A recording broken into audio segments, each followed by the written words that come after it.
Welcome to Card Haven's Friday night local tournament. This was recorded on the 15th of August. Can't believe we're almost done with August, man. One more week of work after this and I'll have a Monday off, but we'll see how I feel. I could always just call in. Anyways, here we have Skylar on top and Corey on the bottom, piloting Dracotail. So Dracotail versus Yummy, which is the matchup that I do like to see more often because I want to see how Dracotail performs against Yummy. I know that technically, you know, assuming we have no Malice or Mitsurugi or Raizio in the format, it's kind of a triangle-based format, right? Where K9 Vanquish Soul has a good matchup against Dracotail, Dracotail has a good matchup against Yummy, and Yummy to K9 VS, right? Now, I believe Corey, we saw him in the Cardhaven Case tournament, and I hate, oh my god, why does everyone from Cardhaven do this? So, he drops Fua in the standby phase, or draw phase, whichever. And I don't see a reason why this is like done, right? Like, at the end of the day, because you're playing Dracotail especially, you should not be dropping Fualos at all, because it could be a card that you can use to fusion summon, and if your opponent decides not to commit, that's one less monster in hand, you know? So I hope to see them improving their play with the Fua, because like here, he could have done it here instead, and it would have been just as good. But realistically, it's all like relative, you know? Does it really matter? I guess not, but knowing that your opponent is going to play into it potentially versus you know, just dropping it and having them pass or not even playing to the Fua just kind of like makes this board redundant ultimately, in my opinion. But you know, we'll leave it at that. So here we see Cupsy being normal summon and he grabs a surprise. Now we'll see how many draws Skylar is comfortable giving him the opponent. You know, the first draw is always going to be guaranteed no matter what, because they will go into the Snatchy, place the minion, but the Yummy half boards are still pretty good, right? Now, you know, I guess looking into this a bit deeper, there is a chance that Corey knows exactly what Skylar is playing, and you know, it could help him out to just have Skylar pass, because he knows he can win this matchup, but still. Now here, the Snatchy is going to place the Akroki. I don't know why Skylar likes doing this. You know, I guess, he's doing it so that he can just set it up. But instead of utilizing the card in hand, he could have just summoned back the Cupsy anyways. I guess he's doing this so that he can keep the body in the graveyard. But I just don't think that's super relevant. I don't know. Anyways, amazing glare, really unfortunate glare actually. Here we see Corey activate a spell card. I can only imagine it's either Rahu or Ketu, and Skylar is going to activate the Snatchy effect to synchro summon here. Doing this will allow him to also get a pop off of the Akroki, but you know, I guess it's fine actually. If you know what you're playing against, it's fair to place the Akroki, but as far as I understand, isn't it just better to place the Akroki on the opponent's turn if they're playing Dracotail anyways? I don't know. Yeah, we'll just see what happens. So Ogre is going to be used on the Snatchy effect that will allow Akroki to trigger, but at least he doesn't get the pop from what's his face from the Akroki spell. That being said, you know, okay, so it looks like it was Rahu. That being said, I think Akroki will be able to special summon out the, you know, a Yummy from the deck. And the worst part about this is him ogering the Snatchy. It almost seems redundant because you're not really worried about Cupsy or Lollipo here, and Cookie doesn't really do much, at least in this specific spot here, right? And then he has Surprise anyway, so like, you hitting the Snatchy here only delays the inevitable, which will eventually happen. I guess his idea was to just utilize the Urgula to pop a back row, but I think he would just pop the field spell, right? Yeah. So we're gonna do Chainlink 1, Arthalion 2, Urgula 3, Lucas, or however he decided to do it.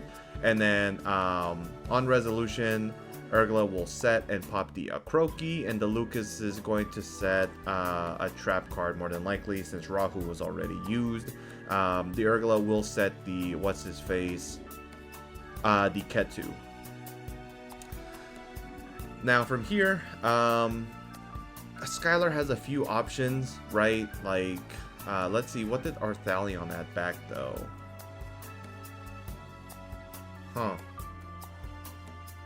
I guess Arthalion did not add anything back. No, it probably added back to Lucas actually, right? Because he just normal summoned this. So yeah, Lucas will normal summon itself, and now go ahead and search for a copy of either Phimena, but it could also be Malulu. It could be Pan, right? Like, there's a lot of things that can happen. And funny enough, Dracotail actually does play into the Yummy board relatively easily and relatively well, because when you have to worry about your opponent playing on your turn through the synchro effects and stuff, cards like Pan and everything make it really easy to just play around whatever your opponent wants to set up. So the Snatchy will chain to the effect of the Ketu, which is going to allow him to make what? Do you make Cookie here, or do you go Cupsy for the follow-up?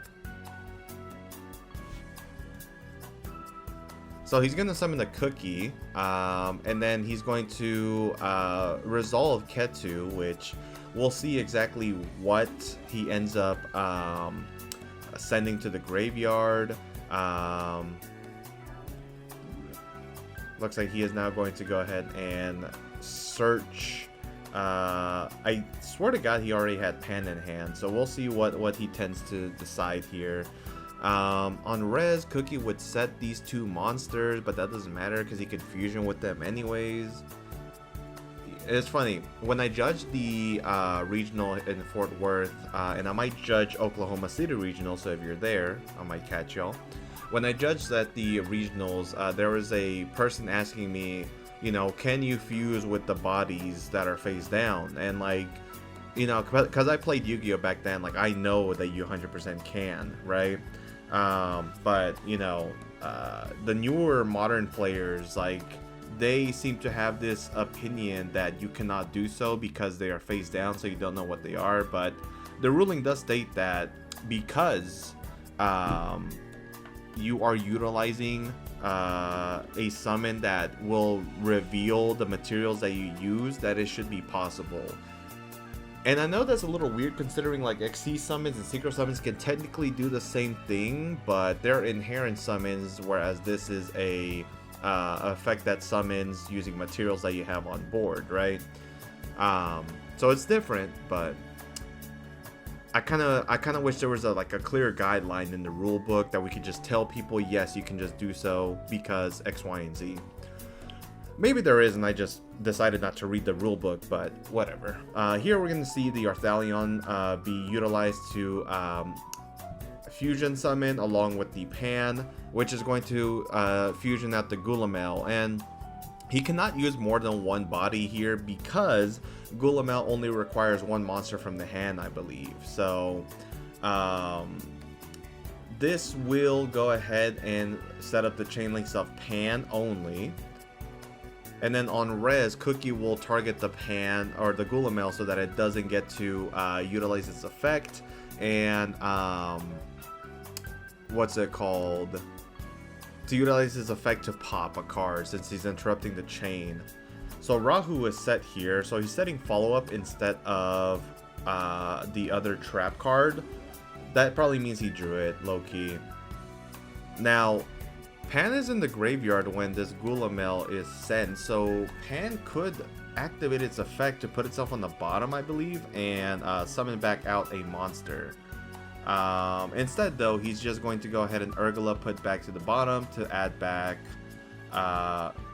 okay, cool. To add back something, but I couldn't quite catch what it was, if any. Looks like he's looking through his grave to select the target. Okay. So, I mean, my guess would be that he's either adding back the Pan or the Lucas. So let's see. If a face-up fusion monster you control is destroyed by an opponent's card effect while it's in the graveyard, you can place this card in the bottom of your deck and they do special summon one non-fusion Dracotail monster from your graveyard. Oh, I see. So it cannot bring back the fusions. But surely he had a target, right? That way he could attack over the cookie and then hopefully the opponent is on nothing. We'll see. I guess on summon, Snatchy will activate its effect. Will Corey chain anything here? Because you could argue that you can horn the card and then on the Snatchy or minion, I should say, you just negate it. You could have also waited, however, on the normal summon you could, if you have 5 mana, Arthalion bounce the last card, right? So I guess this could be actually pretty decent in the short run, I should say. So he's going to put back something, draw a card, and now this minion will be placed into the field spell zone. Here, Corey could just wait on the activation of the card, but I think Skylar still has a lot of gas, right? He ate a lot of beans, so he'll be able to fart out something here no matter what. So the target, okay, no, a croak is going to be used to go ahead and put back a copy of the Snatchy plus the cookie, it looked like, or maybe that was Cupsy. I think that's Cupsy. So he's going to go ahead and put them on the bottom of their respective decks, and now he will go ahead and summon the Cupsy from the hand, I believe. So here is the Cupsy. That will be met with an ogre. Maybe you could have waited to use the ogre on the minion effects, and then if the set is a potential obedience school or maybe a surprise, like you can use the flame on that instead. He goes ahead and adds a copy of Lollipo though, which indicates that he does have the surprise. This should probably be negated. I guess it doesn't matter, either or one of these cards gets negated. And depending on what Corey has left, he might just win the game. We'll see. Now on resolution, Corey's going to put back a Dracotail card and then draw.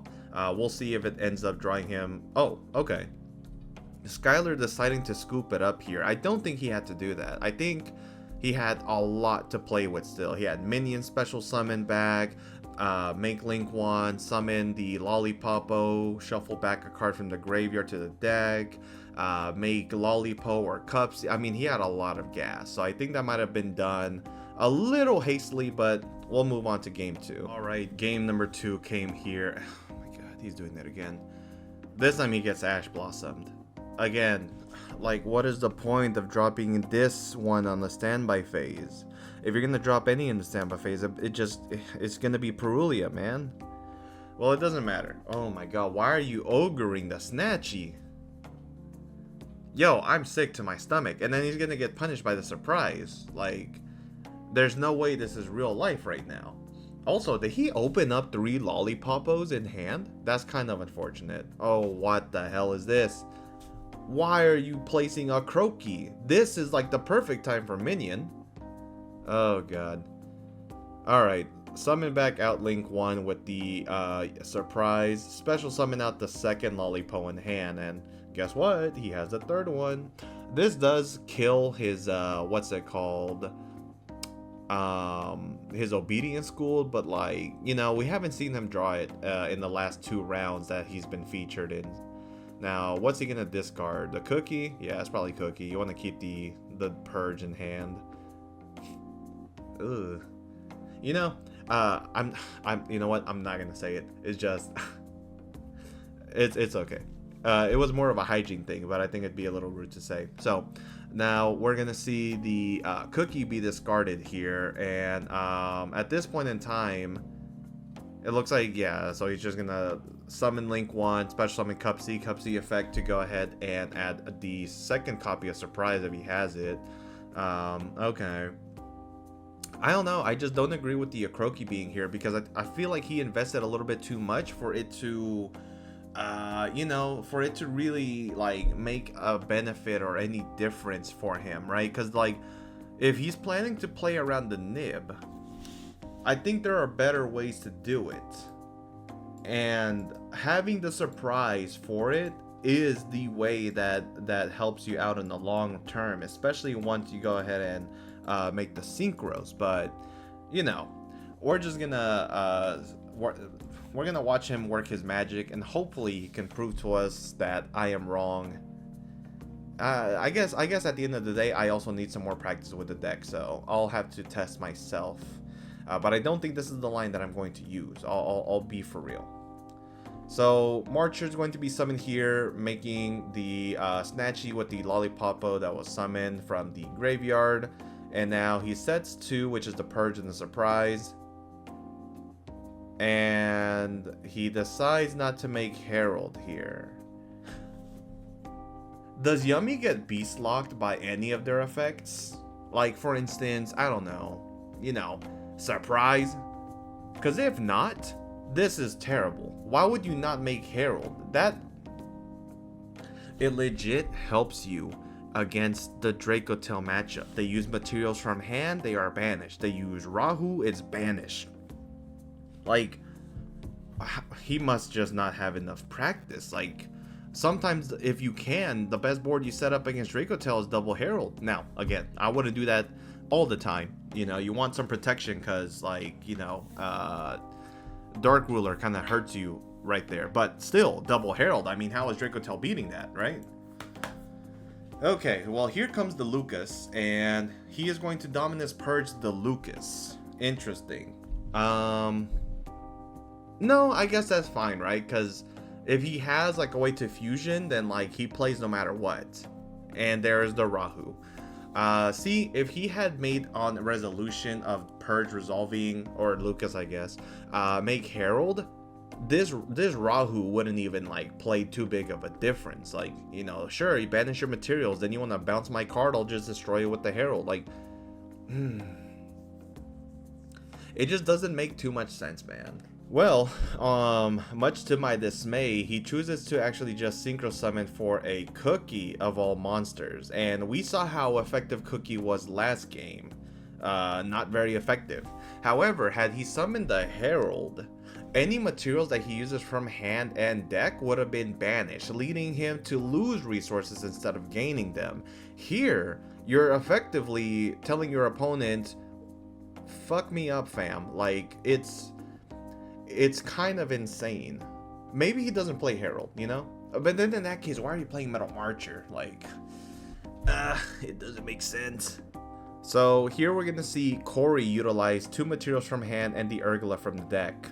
One of the materials in hand being a, a Pan. So right now, Corey is about to be up a lot in card advantage. Not only will he be able to get 2 cards set from the deck, which could be Ketu plus, what would be the other one? Like probably a Horn or a Flame. And he's also going to be able to bounce 2 cards back from either grave / field and pop a monster and a spell and trap card on resolution. Let's see. So he ends up grabbing the Ogre and the Pan. The Ogre can be used against the Croaky. Additionally, well, this is only really if Skylar chooses not to use the surprise, right? If he chooses not to use the surprise, Urgula can pop it on res. Pan can pop the Cupsy, or Cookie, I should say, on res, and then Ogre can be used in the new Chain Link as Chain Link 2 to pop the Croaky if the opponent chooses to activate its effect. So, a Croaky will be chained here instead to pop a monster on the field, and the monster that Corey chooses to destroy will be the Lucas. You could argue that he could have used the Lucas to get another card from the deck instead of just losing it as a material, but we'll see if it ends up mattering.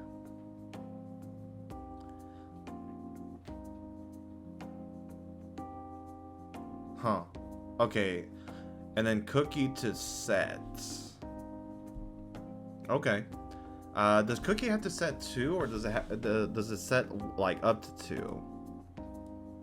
We'll find out. Let's see. Cookie. Neuron's so useful. Up to. Okay, that's not bad. So Lucas is going to get destroyed. He's going to set the horn, pop the cookie, which effectively removes the access to, what's it called, to any other bodies aside from when he decides to go surprise. Looks like Urgula popped the field spell, but again, if he added back Ogre, he should have just popped the surprise in the back row instead. Ogre could be saved for the field spell. Now on res, we're going to see surprise be activated to special summon back out something from the graveyard. It looks like he's choosing to do cookie, but instead it will be the Cupsy. Okay.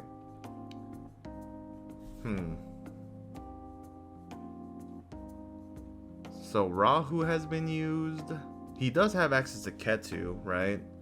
So here we see Ketu being activated. So unfortunately, Skylar has no other monsters or cards in hand in general. So we don't have to fear an Ash Blossom.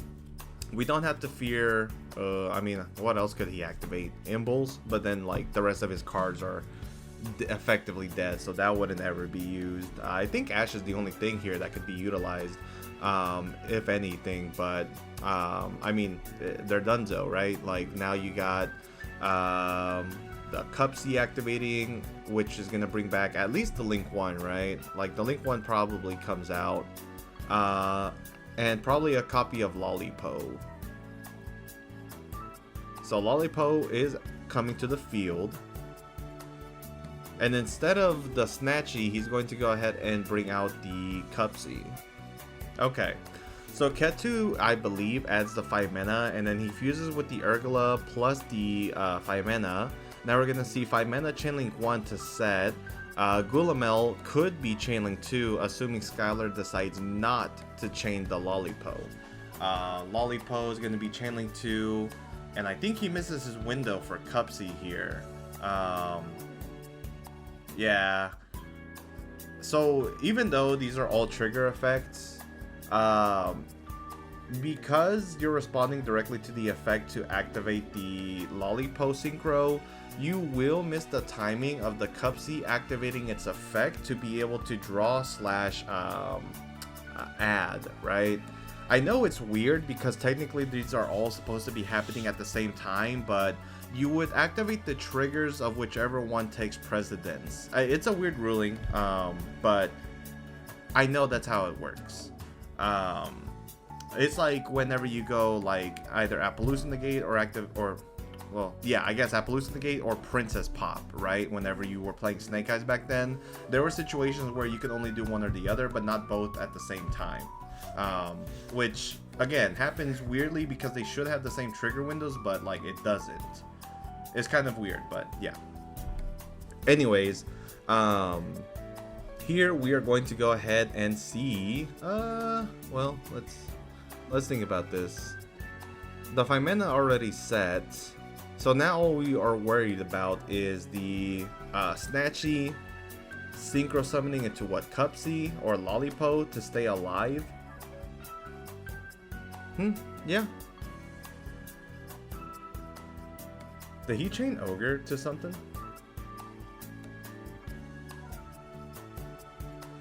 I guess to the Snatchy. Okay. So Snatchy gets destroyed. Now he decides to summon the Herald, which... Oh lord, man. You would think that this would have happened eons ago. Literally, had he summoned the Herald turn 1, or even after the resolution of Lucas, he would have been in a much better spot. But... you know, Yu-Gi-Oh! Is hard, man. Anyways, the Gulamel is going to go ahead and attack over the Herald, which I think if I'm Corey, I would just attack over the Cookie. Then Herald is the only thing left on field, and like he has to be on the top deck. This here gives him 2 bodies. I guess he wants to do it so that he can like guarantee use his trap cards, but I don't agree with the play, man.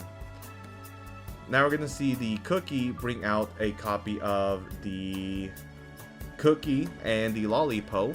and then he's gonna go Chainlink 1, Chainlink 2. The Cookie is going to obviously target the Gulamel, and the Lollipo is going to banish the Arthalion, which is a big hurdle considering you want to use that card to, you know, play around, you know, like when their opponent synchros and stuff. Actually, could he have not Arthalion earlier? Yeah, I think he could have. Oh well. Now we're gonna see if Imena use the Gulamel, I believe, plus the Pan to fusion summon for another Gulamel. Now, is Gulamel once per turn to pop? That is the question. If it's not, then Gulamel can... Well, no, Pan already uses effect in Graveyard, right? Yeah, at least it gives them a body to attack over the Cookie. Oh, and you know what? Gulamel was in grave... Wait, what? Oh, no, he did already go battle, right? That's true, that's true. But yeah, Gulamel would be able to summon itself. That's right, because 2 monsters went to the graveyard at the same time. Okay. So he is reading the Gulamel super hard here. He's going to go ahead and link summon for the Snatchy. Oh, he has no targets, so... rewind.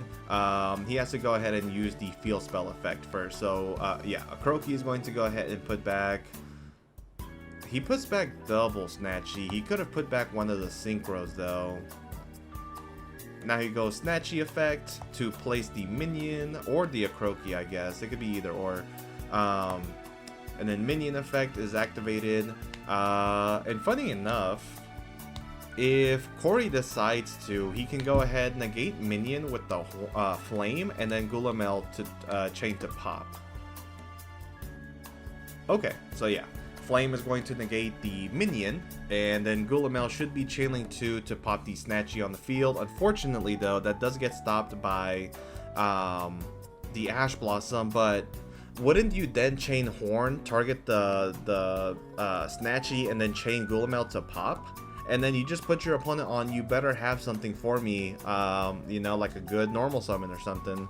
Otherwise, he just loses outright. Well, on res, we're going to go ahead and see him on the Snatchy, or the Cupsy search, I should say. Summon for the Cupsy Yummy Way. Oh no, that's Lollipopo. Summon back Cookie, summon back, what's his face, Lollipo, and then... link off for... okay, that's the wrong card. Snatchy, and then synchro summon here for the Cookie. Cookie is going to activate its effect. So he's going to set 2 monsters. Huh?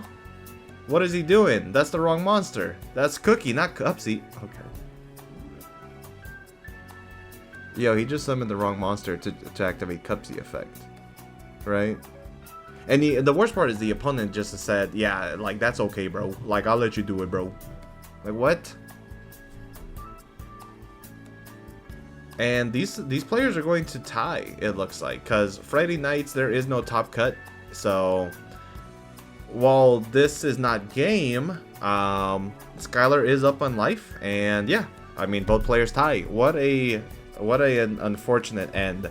Had Corey just played that a little bit better, I think he would have won. Like, again, you go ahead, you chain the Horn, target the Snatchy, chain Gulamel, pop the field spell. Now field spell doesn't resolve. Snatchy is bounced back, and he better have a normal summon, a relevant one, and he didn't. It was just Ash, and then he had no cards in hand. So yeah, you don't put your opponent on have anything. You just outright win there. So Corey throwing that game entirely, but hey, what can you do? Thank you guys for watching. This has been RGB Fox. I'll catch you guys in the next one. Peace. Have a great day.